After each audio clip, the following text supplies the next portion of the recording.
toutes et à tous et merci de nous rejoindre pour cette nouvelle édition. Voici les principaux titres.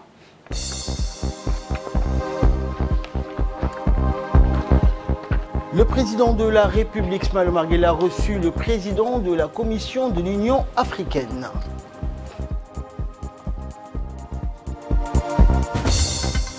Et Forum des inspections générales des États d'Afrique, réunion internationale sur la lutte contre la corruption.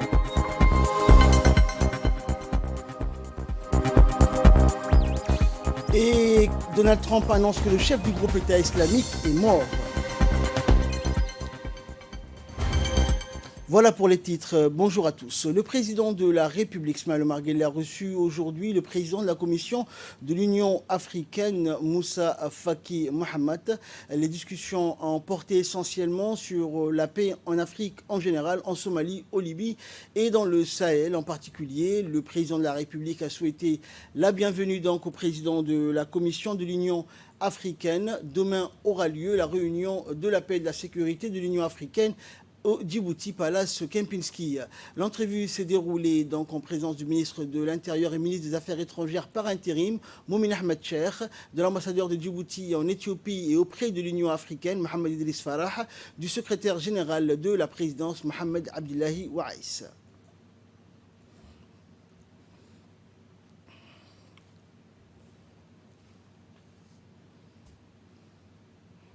Et le président donc, de la Commission de l'Union africaine, Moussa Faki Mahamat, a expliqué au micro de la presse que l'entrevue avec le chef de l'État s'est basée essentiellement sur la paix et la sécurité en Afrique. On l'écoute.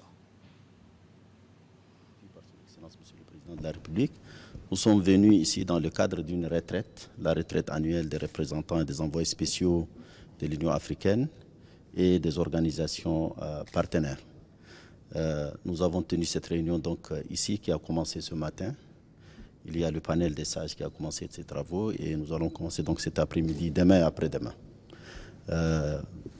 Au cours de mon audience avec le président de la République, d'abord nous sommes venus lui présenter nos respects comme il se doit et profiter de l'occasion pour faire un tour d'horizon des questions de paix, de sécurité et de développement, notamment dans la région.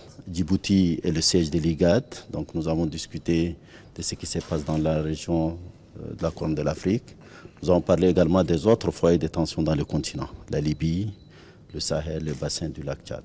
Et au cours de ces travaux, il sera question de faire une analyse. Vous savez bien que l'année 2020, c'est l'échéance d'un projet important, celui des terres, les armes, à l'horizon 2020. C'est le thème également qui est retenu pour la prochaine conférence des chefs d'État à Addis. Et donc les questions de paix, de sécurité dans toutes leurs dimensions ont été les menus de nos échanges avec son Excellence, Monsieur le Président de la République. Et de son côté, l'ambassadeur de Djibouti en Éthiopie et représentant permanent auprès de l'Union africaine, Mohamed Idriss Farah, nous a expliqué donc que l'entrevue est basée sur la paix et la sécurité en Somalie dans les principaux pays africains. Toujours dans la même journée, le président de la République, Ismaël Omar Guelleh, a reçu le secrétaire général de la Chambre de commerce arabe et allemande, Abdulaziz Al-Mikhlafi. Les discussions ont porté essentiellement sur la coopération et la relation entre Djibouti et l'Allemagne ainsi que les pays arabes. L'ambassadeur a été introduit auprès du chef de l'État par notre ambassadeur donc, à Berlin, Aden Mohamed Dilleta. L'Allemagne ainsi que les pays arabes donc, entretiennent des relations privilégiées. L'entrevue s'est déroulée en présence du président de la Chambre de commerce de Djibouti, Youssouf Moussa Dawale, de l'ambassadeur de Djibouti en Allemagne, Aden Mohamed Dilleta, et de l'ambassadrice de l'Allemagne à Djibouti, Anke Holstein.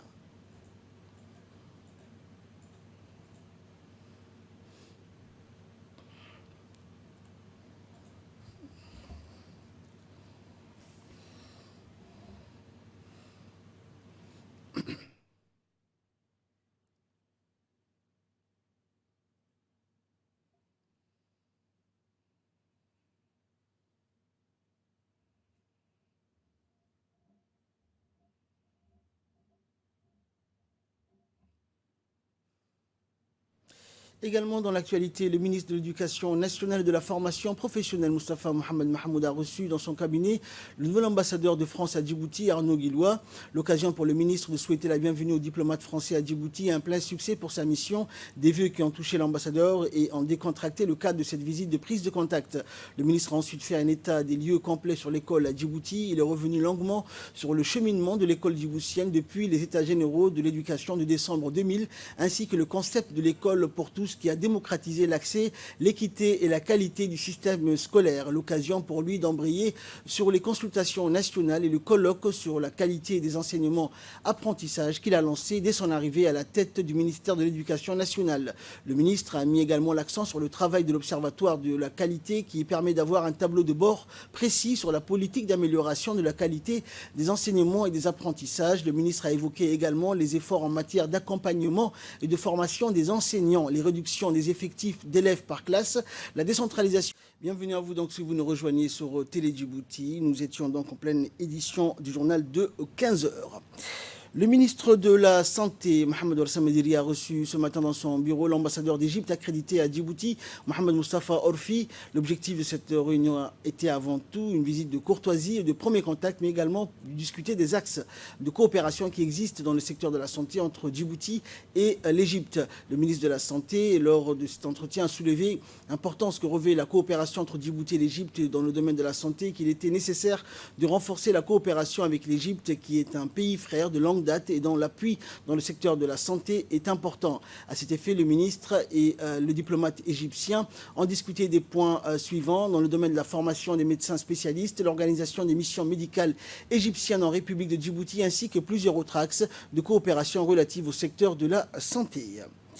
La première réunion inaugurale du Conseil des ministres africains en charge du commerce pour les pays donc, ayant signé et ratifié la zone de libre-échange continentale s'est tenue à Addis Abeba, au siège de l'Union africaine, du 21 au 25 octobre dernier. Le ministre du Commerce, Hassan Mohamed Ibrahim, a pris part à la réunion. Le thème de la réunion portait sur l'importance de la mise en œuvre de la ZLECAf. L'objectif étant d'examen du rapport de la première réunion du comité de haut fonctionnaires responsables du commerce, des questions diverses, de l'adoption du rapport de la réunion et enfin de la date et le lieu de la prochaine réunion. La réunion ministérielle a été précédée par la première réunion inaugurale des hauts fonctionnaires du commerce de la zone de libre-échange continentale africaine qui a eu lieu du 21 au 23 octobre dernier. L'objectif, donc, examiner et valider le règlement intérieur du Conseil des ministres du commerce, création des comités et des sous-comités de la ZLECAf conformément à l'accord et à la décision du sommet de Niamey du 7 juillet 2019 et toutes les autres questions relatives à la mise en œuvre de la ZLECAf et la mise en place du secrétariat de la ZLECAf. Les travaux de la 9e réunion du comité directeur et 7e colloque international du Forum des inspections générales d'État d'Afrique et institutions assimilées ont débuté ce matin au Djibouti Palace Kempinski. Cette réunion qui avait donc pour thème la lutte contre la corruption, prévention, investigation et recouvrement des avoirs illégaux a pour but de faciliter le dialogue et la coopération entre les institutions supérieures de contrôle, membres du FIGE, ainsi que la formation et le renforcement de leurs capacités. Cette réunion permettra aussi à la participation, de la promotion et la valorisation de pratiques de bonne gouvernance et de la lutte anti-corruption et contribuer également au renforcement de la confiance publique envers les institutions de contrôle et vulgariser donc les bonnes pratiques en matière de performance du secteur public. Membres du FIGE, ainsi que la formation et le renforcement de leurs capacités. Il connaît une avancée notoire en devenant une plateforme d'échange entre 24 institutions, voire plus, ou structures de contrôle issues des 19 pays africains. Au demeurant, il y a lieu de rappeler que la mission de contrôle que nous exerçons est un métier exaltant, fortement tributaire du contexte dans lequel il évolue. Ainsi, notre organisation se trouve contrainte à s'adapter à un environnement en constante mutation et poursuivre son cheminement vers la modernité et la performance pour lui permettre d'atteindre les objectifs désignés. Mesdames et messieurs, pour projeter notre organisation dans l'avenir, nous avons adopté, lors de la 7e Assemblée générale du FIGE, tenue à Nouakchott le 23 octobre 2018, le plan stratégique du FIGE 2019-2025. dont l'importance a été mise en exergue par l'inspecteur général d'État de Djibouti, secrétaire exécutif du FIJ, en disant ceci, et je le cite, « Ce plan stratégique s'adapte aux changements découlant des opportunités et des contraintes institutionnelles, socio-économiques et technologiques.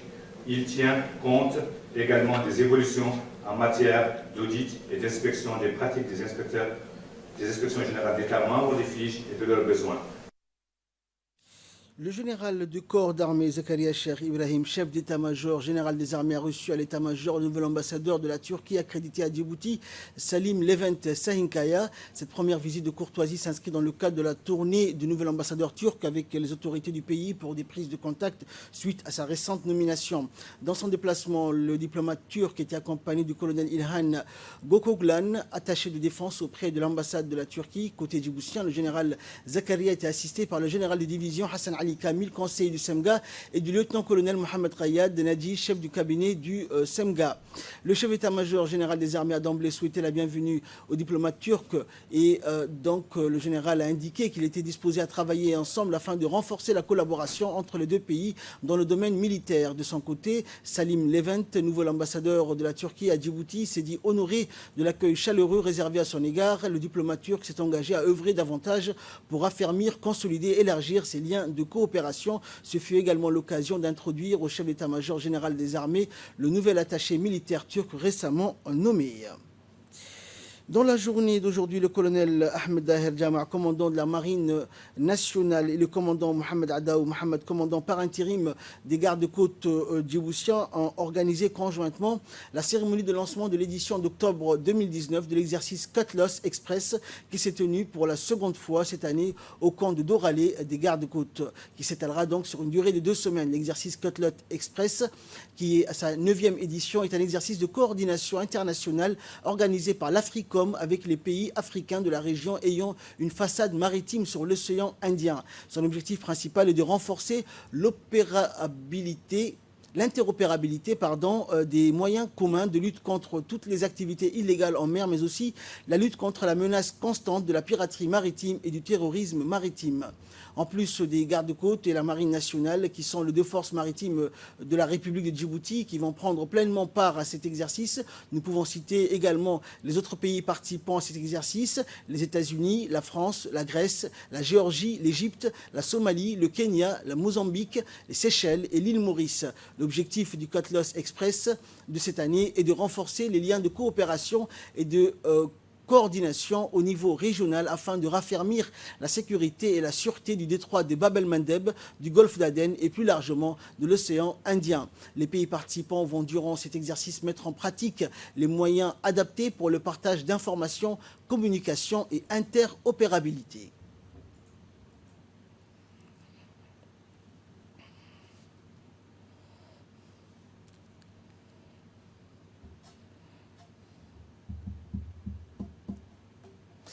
Et dans son intervention, le chargé d'affaires de l'ambassade des États-Unis à Djibouti a rappelé que c'est la 3e fois en 2 ans qu'il participe à une cérémonie comme celle-ci.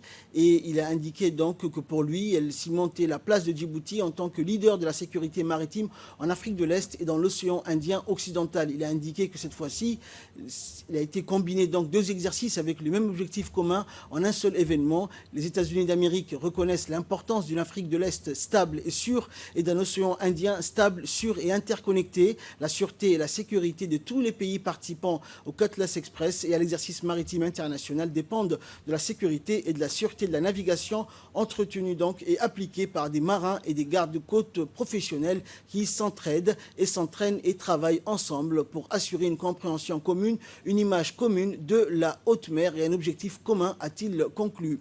Et quant à la contre-amirale de l'Africom, elle a indiqué que cette version du Cutlass Express est d'autant plus importante que c'est la première fois qu'elle est liée à l'exercice maritime international du commandement central de la marine américaine. Ce lien est le résultat de la reconnaissance du fait que les défis à la sécurité maritime dans la région sont trop vastes pour être entourés par des lignes artificielles sur une carte, a-t-elle indiqué. Elle a rappelé également que depuis 2011, Cutlass Express s'appuie sur la conviction partagée que le seul moyen d'améliorer la sécurité maritime dans l'océan Indien occidental est la coopération et le partenariat. Au cours de son histoire, Cutlass Express Express a cherché à renforcer ses partenariats en s'appuyant sur des initiatives régionales telles que le Code de conduite de Djibouti comme cadre pour améliorer la sécurité maritime, a-t-elle conclu. Et le commandant Mohamed Addaou Mohamed, commandant par intérim des gardes-côtes, a d'abord pris la parole pour souhaiter la bienvenue aux différents invités avant d'insister sur l'utilité sécuritaire tant au niveau national que régional de l'exercice Cutlass Express qui en est à sa 9e édition. On l'écoute. Cutlass Express est une occasion unique de renforcer activement la coopération et la collaboration régionale, d'accroître les connaissances maritimes, les partages d'informations, l'amélioration de la communication et l'interopérabilité entre les agences concernées.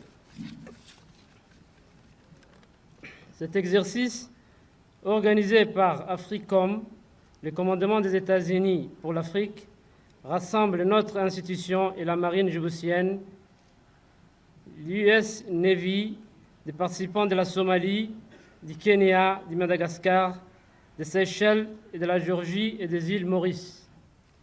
La position stratégique de la République de Djibouti aux confins de Bab el-Mandeb et du golfe d'Aden exige une vigilance constante pour être prêt à contrer toute menace à la sécurité et à la sûreté de la zone maritime. Afin d'assurer la réussite de cet important exercice, la garde-côte djiboutienne a mis à disposition des participants les moyens navals, les véhicules et les infrastructures nécessaires pour le bon déroulement de l'exercice avec le soutien financier des États-Unis d'Amérique. Il serait long de rappeler le soutien général dont nous avons déjà bénéficié et la participation de notre institution à l'exercice Cutlass Express 2019 témoigne de la volonté commune d'accroître la capacité de la garde-côte djiboutienne, de renforcer ses liens et ses connaissances dans l'action régionale visant à renforcer la sécurité maritime. Je recommande vivement aux participants de mettre en œuvre pour tirer pleinement parti de cet exercice et s'enrichir des expériences et des connaissances de chacun. Et clôturons la série des interventions. Le colonel de la marine djiboutienne a indiqué donc, je cite, une fois de plus, nous sommes réunis ici aujourd'hui, a déclaré donc le colonel de la marine pour cet exercice de Cutlass Express. Cet exercice donc est propice, a-t-il souligné, au renforcement des capacités institutionnelles et opérationnelles des parties prenantes dans toute l'Afrique, notamment les gardes-côtes et les forces navales de Djibouti. L'objectif, a déclaré le colonel de cet exercice, permet de s'entraîner à collecter des informations sur ce qui se passe au large des côtes, à analyser les données et à les transmettre aux centres nationaux des opérations maritimes. Cette année, a-t-il ajouté, nous avons des pays comme les Comores, les États-Unis, la France, l'Inde, le Kenya, Madagascar, Maurice, Mozambique, Portugal, Seychelles, Somalie qui prennent part à cet événement. Et comme vous le savez, la Corne de l'Afrique est un point stratégique où une grande majorité du trafic maritime trouve sa route et c'est une zone instable qui regorge de pirates. Et enfin, pour clore l'actualité nationale, à l'instar du reste du monde, la République de Djibouti a célébré aujourd'hui la journée mondiale du lavage des mains. Et c'est la mairie de la ville de Djibouti qui s'est chargée donc de la célébration de cette journée, une journée de sensibilisation au niveau mondial dédiée à accroître la sensibilisation et la compréhension sur l'importance du lavage des mains avec du savon comme un moyen efficace et abordable de prévenir les maladies. Cette célébration s'est déroulée en présence du ministre de la Santé, Mohamed Ouarsama, de la maire de la ville de Djibouti, Maroubou Fatouma Awali Ousmane, président de la commune de Boulaos, représentante de l'UNICEF. La journée mondiale du lavage des mains est une occasion de concevoir, tester et répliquer de façon créative, d'encourager les gens à se laver les mains avec du savon au moment critique. Les intervenants ont expliqué que ce simple geste accessible à tous contribue à l'amélioration de la santé de la personne. Et de là, nous passons à l'actualité internationale. Donald Trump annonce que le chef du groupe État islamique est mort. Fardous Hussein nous en dit plus. Abou Bakr al-Baghdadi est mort. Il était le fondateur et le dirigeant de l'État islamique. Donald Trump avait quelque chose d'énorme à annoncer. Il avait fait savoir par un tweet. Le président américain l'a assuré. L'homme le plus recherché au monde a été tué la nuit dernière dans une opération de force spéciale américaine. Elle a eu lieu dans un village du nord-ouest de la Syrie, près de la frontière turque. Celui qui s'était autoproclamé khalifa en 2014 s'était réfugié dans une maison avec son entourage. Le commando américain a attaqué par des tirs d'hélicoptère avant d'intervenir au sol. Et enfin, donc, au Liban, une chaîne humaine s'est dressée contre la classe politique. Commentaire. Bon, ce dimanche, plusieurs dizaines de milliers de personnes, peut-être 100 000, se sont donné la main du Nord. C'est la fin de cette édition. Merci à vous de l'avoir suivi. Excellent après-midi sur Télé Djibouti.